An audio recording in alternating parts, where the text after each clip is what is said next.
Recording number 33. Bhagavatam వివరంగా చెప్పుకుంటూ ఉన్నాము. పరీక్షిత్తు వేటకి పోవటం అనే హెడ్డింగ్ ఉంది ఇక్కడ. హస్తినాపురాధీశుడు అయిన హస్తినాపురానికి రాజు అయినటువంటి పరీక్షిత్తు బాణాలు అవి ధరించి ఒకరోజు అడవికి వెళ్ళి ఏనుగులు మొదలైన జంతువుల్ని వేటాడటానికని బయలుదేరాడు. అడవి పందుల్ని, గవయాల్ని, తోడేళ్లని, పులుల్ని, అన్ని జంతువుల్ని వెంటబడి చంపుతూ బయలుదేరాడు. ఒక ఉత్సాహం వచ్చేస్తుంది. మనం కొన్ని సమయాల్లో పక్కన అందులో రాజుగారికి ఉత్సాహపరుస్తూ జైజేలు పలుకుతూ పక్క నుంచి మనుషులు అరుస్తూ ఉంటే ఆ మంచి ఉత్సాహంగా చాలా దూరం తరుముకుంటూ వెళ్ళాడు ఒక జంతువుని. దెబ్బ తగిలి అది పారిపోతూ ఉంటే దాన్ని వెంటబడి మిగతా సైన్యంతో వేరుబడిపోయాడు. చాలా అలసిపోయాడు. విపరీతమైన దాహం వేస్తోంది. ఎక్కడన్నా నీళ్ల సరస్సు కనబడుతుందేమో అని చెప్పి వెతుకుతూ ఉన్నాడు. కళ్ళు తిరిగిపోయేటంత పరిస్థితి వచ్చింది. నడవటానికి కూడా కష్టంగా ఉంది. అటువంటి సమయంలో అతనికి అక్కడ ఒక తపోవనం కనపడింది. ఎవరో తాపసుడు ఉండేటటువంటి చిన్న ఆశ్రమం కనిపించింది. ఆశ్రమంలోకి ప్రవేశించాడు. అక్కడ ఒక ముని కళ్ళు మూసుకొని కూర్చొని ఉన్నాడు. ఆయన యాక్చువల్గా సమాధిలో ఉన్నాడు. ఎక్కడ నిద్రపోతూ ఉన్నవాడి లక్షణాలు అక్కడేమీ లేవు. మనసు, బుద్ధి, ప్రాణం అన్నిటిని అంతర్ముఖం చేసి నిద్ర, మెళకువ, స్వప్నము అనే 3 స్థితులని కూడా దాటినటువంటి స్థితిలో ఉన్నాడు. పరమానంద స్థితిలో పరబ్రహ్మముగా ఉన్నాడు. కాబట్టి ఆయనకు బయట వికారాలేమీ, బయట తేడాలు ఏమీ లేవు. జుట్టంతా బాగా పొడుగ్గా జడలు పెరిగి ఉందిట. లేడీ చర్మం కట్టుకొని ఉన్నట్ట. అప్పటికే పరీక్షిత్తుకి నోరు ఎండిపోయి మాట రావటంలా, కంఠం బాగా హీనంగా అయిపోయి సన్నగిలిపోయింది. మెల్లగా ఇట్లా అన్నట్ట, కాసి నీళ్ళివ్వండి నాకు, నా పరిస్థితి ఏం బాగాలేదు, నోరు ఎండిపోతుంది, నీళ్ళెక్కడా దొరకలేదు, నాతో పాటు వచ్చిన వాళ్ళు ఎవరు కనపడలేదు నాకు, నా పరిస్థితి చాలా కష్టతరంగా ఉంది అని అడిగాడు. కానీ ఆ గొంతు హీనంగా ఉండటం ఒకటి. శమీకముని, ఆయన పేరు శమీకుడు, ఆ ఋషి పేరు. శమీకముని సమాధిలో ఉన్నందువల్ల ఈయన మాటలు ఆయనకి వినపడలేదు. ఇది చూశాడు పరీక్షిత్తు. పిలిచినా పలకటం లేదు. ఈయన కళ్ళు తెరవకుండా ఉండటం ఏమిటి అసలు అంటే శ్రీహరి స్మరణలో ఉన్నాడు అని తెలుసుకోలేకపోయాడు. ఒకటి, తనున్న పరిస్థితి దాహంతో కళ్ళు తిరిగిపోతూ ఉంటే వేరే ఏ విషయాన్ని తెలుసుకునేటటువంటి పరిస్థితుల్లో లేడు పరీక్షిత్తు.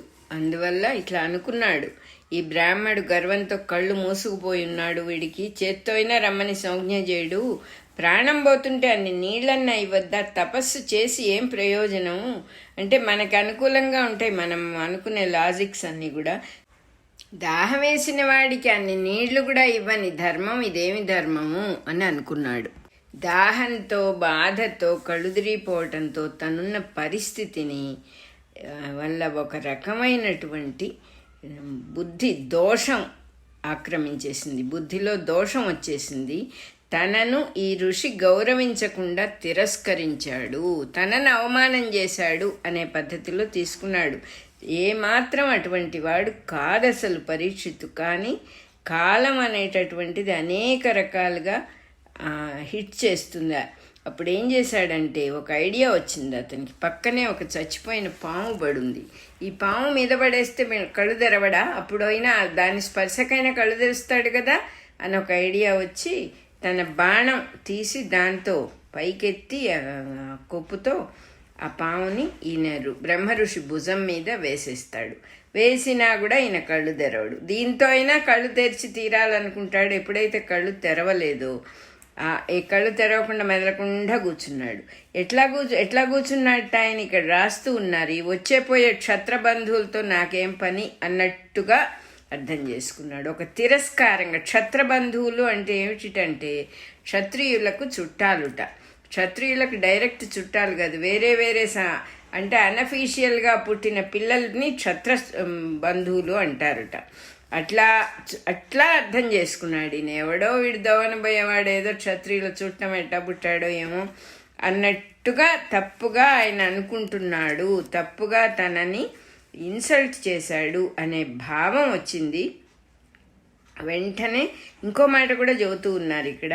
అట్లాగే బ్రహ్మబంధువు అంటే భ్రష్ట బ్రాహ్మణుడు అని అర్థం అంట. బ్రాహ్మడు భ్రష్టుడైతే అంటే తన బ్రాహ్మణ ధర్మాన్ని వదిలేసిన వాడైతే బ్రహ్మబంధువు అంటారట. అంటే టోటల్గా వాడిని పక్కన పడేయకుండా ఏదో దోషం చేశాడని చెప్పినట్టుగా ఉంది.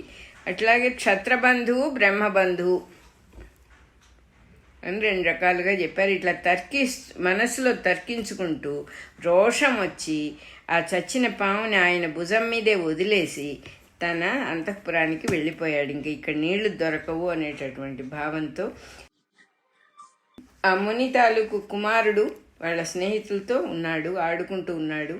శమీకుడి కుమారుడైన శృంగి దగ్గరికి వెళ్ళి పిల్లలందరూ కూడా జరిగిందంతా కూడా చెప్పారు. మనుషుల మీద, గుర్రాల మీద, రథాల మీద అధికారం ఉన్న రాజు దాహం వేసి నీ తండ్రి దగ్గరికి వచ్చాడు, కొంచెం కూడా జంకు లేకుండా నీ తండ్రి మెడలో పావుని వేసి వెళ్ళిపోయాడు అని చెప్పారు. మునికుమారులతో ఆడుకుంటూ ఉన్న శృంగికి రోషము శృంగము పెరిగినట్లు విజృంభించను. కొమ్ములు వచ్చేసినాయిట ఆ రోషానికి అట్ట చెబుతూ ఉన్నారు. శృంగి కోపం శృంగం పెరిగినట్టు పెరిగిందిట. వీళ్ళు రాజుల పేరుతో చెల్లుతున్నారు కానీ వీళ్ళు రాజులు కాదు, వీళ్ళు ప్రజల సొమ్ము తిని చెడ్డ పనులు చేస్తూ ప్రజల్ని పీడించేవాళ్ళ. ఈ రకంగా ఎన్నో తిట్టుకున్నట్టు ఆ పిల్లవాడు. ఎందుకంటే చిన్నవాడు ఒకటి తన తండ్రిని ఏదో చేశాడు అనే భావం భరించలేకపోయాడు. మా తండ్రి ఎప్పుడు ప్రభుత్వం జోలికి వెళ్ళలేదు, ఈ రాజుని ఏం చేశాడు, ఎందుకని మేమెక్కడో పడుంటే మా దగ్గరికి వచ్చి మాకిట్లా అవమానం చేయాల్సిన అవసరం ఏమిటి అసలు, ఇట్లా అంతా అసలు భగవంతుడైన శ్రీకృష్ణుడు లేనందువల్ల వీళ్ళందరికీ ఇటువంటి బుద్ధులు పుట్టినయ్యి దాన్ని వెంటనే క్షమించరా అని తప్పు చేశాడు. వీడు 1 వారం రోజుల్లో తక్షకుడనే పాము గరిచి చనిపోవుగాక, శివకేశవులు అడ్డం వచ్చినా కూడా వీడి చావు తప్పదు అని శపించేశాడు. ఇట్లా శపించి ఆశ్రమానికి వచ్చాడు. తండ్రిని చూస్తే దుఃఖం వచ్చింది. మెడలో పాము ఉన్నది ఆయనకి భుజం మీద. ఆ పాముని తీద్దామంటే అతనికి ధైర్యం చాలా భయం వేసింది, చిన్నవాడు కాబట్టి. వెంటనే పెద్దగా ఏడవటం మొదలుపెట్టాడు. ఆ ఏడుపు విని శమీకుడు సమాధిలో నుంచి లేచాడు. లేవంగానే ఆ భుజం మీద ఉన్న పామును చూసి వెంటనే తీసేశాడు. ఆయన తీసేసి కొడుకుతో ఇట్లా అన్నాడు, మనం ఎప్పుడు ఎవరికి అపకారం చెయ్యం కదా, మనకు లోకంలో అందరూ ఒకటే, అందువల్ల దుఃఖం వచ్చింది, ఈ పాము నా మెడలోకి ఎట్టా వచ్చిందో చెప్పు అని అడిగాడు. అది అడగంగానే కొడుకు, ఒక రాజు ఎవడో వచ్చి ఆ పాముని మెడలో వేసిపోయాడు అని చెప్పి నేను వాడిని శపించానని కూడా చెప్పేశాడు. వెంటనే శమీకుడు దివ్య దృష్టితో చూస్తే వచ్చినవాడు పరీక్షిత్తు అని చెప్పి తెలిసిందనమాట. తెలియంగానే అప్పుడు అన్నాడు ఆయన, చూడు ఎంత పొరపాటు చేశావో, నీకు తెలియదు, నువ్వు చిన్నవాడివి కాబట్టి నీకు తెలియటం లేదు, ఇంత కఠినమైన శాపం ఎందుకు ఇచ్చావు, నా ప్రాణానికి అతనేం ద్రోహం చేయలేదు కదా, అతడు మనకి రాజు, మన రాజు తక్షకుడి విషానికి చనిపోతే మనకు మంచిదవుతుందా, తల్లి కడుపులోనే విష్ణుమూర్తి రక్షించాడు అతన్ని, సామాన్యుడు కాదు పరీక్షిత్తు, ఎంతో సామర్థ్యంతో ఎంతో ధర్మగుణంతో పరిపాలిస్తున్నాడు మన దేశాన్నంతా కూడా, చిన్నతనం వల్ల నువ్వు రాజుని శపించావు, ఇప్పటికే కృష్ణుడు లేకపోవడం వల్ల లోకమంతా దుష్టులు చోరులు అంత కాపరి లేని గొర్రెల మందలాగా అయిపోయింది లోకమంతా. ఇతడెంతో చక్కగా ధర్మబుద్ధితో సమబుద్ధితో భూమిని పరిపాలిస్తూ ఉంటే మానవ సహజంగా అతను చేసిన తప్పుకు శపించొచ్చా, అదిగాక మన ఆశ్రమానికి వచ్చాడు మహారాజు. ఈ పరీక్షిత్తు ఎటువంటి వంశంలో పుట్టాడు, పరమ భాగవతోత్తముడు, అశ్వమేధాలు చేశాడు, ఆచారం ధర్మాన్ని ఆచరించేవాడు, రాజనీతి లోకనీతి దండనీతి అన్నీ తెలిసినవాడు, రాజవంశానికి ఒక పెద్ద ఆభరణం లాంటివాడు, మన ఇంటికి నీళ్ళడిగి రావటమే మనకెంతో మంచిది, అది మన పుణ్యం, అది అతన్ని ఆదరంతో సత్కారం చేయాల్సింది పోయి శపించటం నీకు ధర్మమేనా, ఇంత పని చేశావు కదా నాయనా అని అన్నాడు. అని ఇక్కడ ఒక చక్కని మాట, మనకు అవసరమైన మాట ఒకటి చెప్తూ ఉన్నారు. ఇద్దరు కలిసినప్పుడు తమ పూర్వజన్మ కర్మని అనుసరించే సుఖ దుఃఖాలు కలుగుతాయి అని గుర్తు పెట్టుకునే వాళ్ళే సాధుజనులు. వాళ్ళు జరిగే వాటికి కింద మీద పడరు, దుఃఖపడరు, కలతపడరు అని చెప్పాడు శమీకుడు. అంటే అర్థమేంటి, ఇద్దరు మనుషులు కలిసినప్పుడు వాళ్ళ మధ్యలో జరిగే ట్రాన్సాక్షన్ అంతా కూడా పూర్వజన్మలో కంటిన్యూయేషనే ఇది. అది కారణంగాని ఇప్పుడు వాళ్ళ తప్పొప్పులు ఎన్నటానికి వీల్లేదు. సాధువులైన వాళ్ళెవరు, సాధుజనులు అంటే సాత్వికమైన మనుషులెవరు కూడా తప్పులు ఎన్నరు. ఇట్లా బాధపడ్డాడు ఆయన. బాధపడి కుమారుడిచ్చిన శాపాన్ని వెనక్కి తీయటానికి అవదు కాబట్టి చాలా బాధపడి తన శిష్యుడిని ఒకడిని పిలిచి ఈ వృత్తాంతం అంతా రాజుకు చెప్పిరా, ఒక వారమే టైం ఉంది, ఈ లోపల ఏం చేసుకుంటాడో ఏం పనులు ఉంటాయో మనకి తెలియదు కదా. ఆ విషయం తెలియకపోతే, తెలియపరచకపోతే మనం అది మన తప్పవుతుంది అని చెప్పాడు. పంపించాడు ఆ శిష్యుడిని. అది శాప వృత్తాంతం పరీక్షిత్తుకు తెలిసింది. ఇట్లా అనుకున్నాడు, ఇంకా నాకు కామక్రోధాలు పోలేదు, ఈ తక్షకుని విషాగ్నైనా నాకు వైరాగ్యాన్ని కలిగిస్తే బాగుంటుంది. ఇది ఒక మంచి సీడ్ నా జీవితంలో, మంచి విత్తనం అవ్వాలి నా వైరాగ్యం కలగటానికి, కామక్రోధాలు నాకు పోవటానికి. అసలు వేటకెందుకు వెళ్ళాను, అనవసరంగా పోయి ఆ జంతువులన్నీ ఎందుకు చంపానంటే మనం ఇలా ఊహించుకుంటాం కదా. ఆయన కూడా అలాగే అనుకుంటున్నాడు. మునీంద్రుడు గాఢ సమాధిలో ఉంటే ఆయన మీద నేను పాము వేయటం ఏంటి, ఇది ఎంత పాపం అసలు.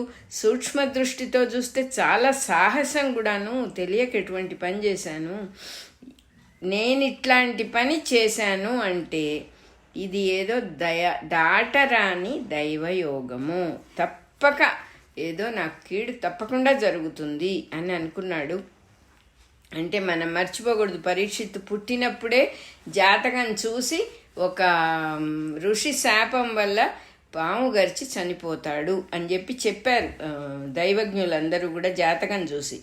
అతను కూడా అదే అనుకున్నాడు, ఇదేదో దాటరాని దైవయోగమే, లేకపోతే ఇటువంటి పని మామూలుగా ఎవరు చెయ్యం కదా, నేను ఎందుకు చేస్తాను అసలు, ఇది దైవయోగమే. పాము విషానికి ప్రాణాలు పోతే పోవుగాక, ఈ భూమి రాజ్యం అన్ని భోగాలు పోవుగాక. జీవితాలు ఎట్లాగూ మెరుపు తీగల్లాగా ఎంతో చంచలమైనవి.